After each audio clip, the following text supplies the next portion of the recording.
ফিলিস্তিনে হামলা কেন?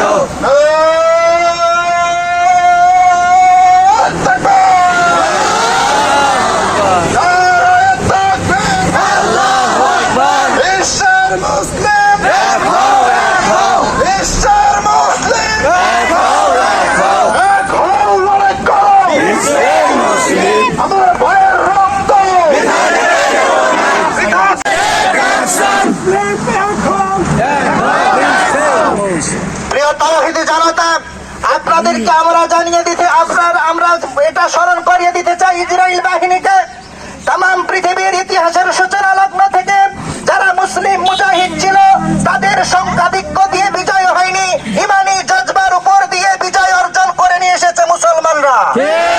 সুতরাং আজকে তাম বিশ্বের মধ্যে 200 কোটি মুসলিম যদি একবার নাড়াচাড়া দিয়ে উঠে ওই কাফের রাষ্ট্র ইসরায়েল বাহিনী তারা পায়ের পিষ্ট হয়ে যাবে, তাতে আমরা বিশ্বাস করে কোনো সন্দেহ করি না।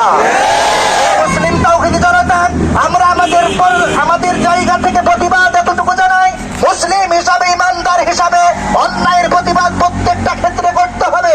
আল্লাহ বলছেন ওয়া লাকুম লা তুকাতিলুনা ফি সাবিলিল্লাহ, তোমাদের কি হয়েছে, কেন তোমরা প্রতিবাদ করছো না?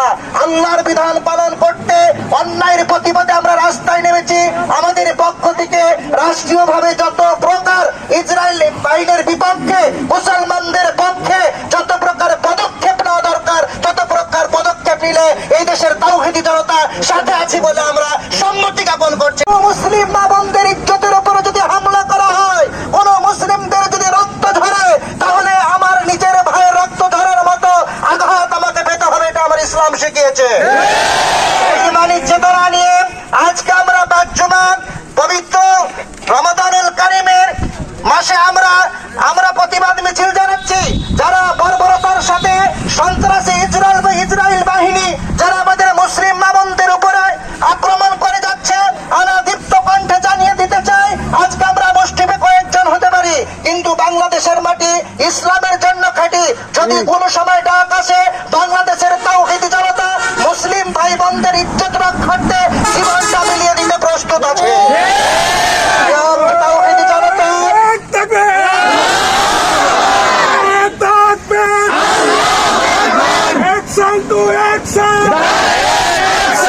ইসরায়েলের বিরুদ্ধে ইসরায়েলের কালো